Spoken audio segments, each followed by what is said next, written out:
ఈరోజు మనం చేయబోయే రెసిపీ గారెలు. కావాల్సిన ఐటమ్స్ మినపగుళ్ళు ఒక గ్లాస్ మినపగుళ్ళు తీసుకుని 3 hours నానబెట్టాలి. తర్వాత మిక్సీ పట్టుకోవాలి. అందులో 1/2 స్పూన్ జీలకర్ర, తగినంత సాల్ట్.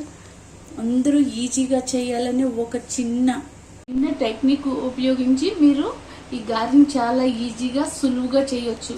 గారెలు ఎంతో స్మూత్గా వస్తాయి. ఒకసారి మీరు కూడా ట్రై చేసి చూడండి. ఇందులో కాచి చల్లార్చిన పాలు వేయాలి.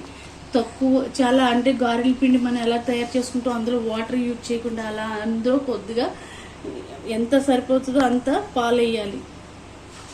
రెడీ చేసుకోవడానికి ఇలా తీసుకుని ఒక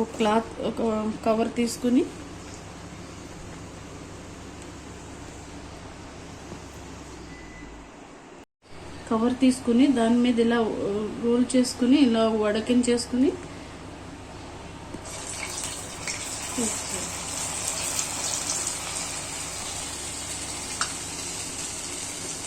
ఒకసారి మీరు కూడా ట్రై చేసి చూడండి. చాలా స్మూత్గా ఉంటుంది.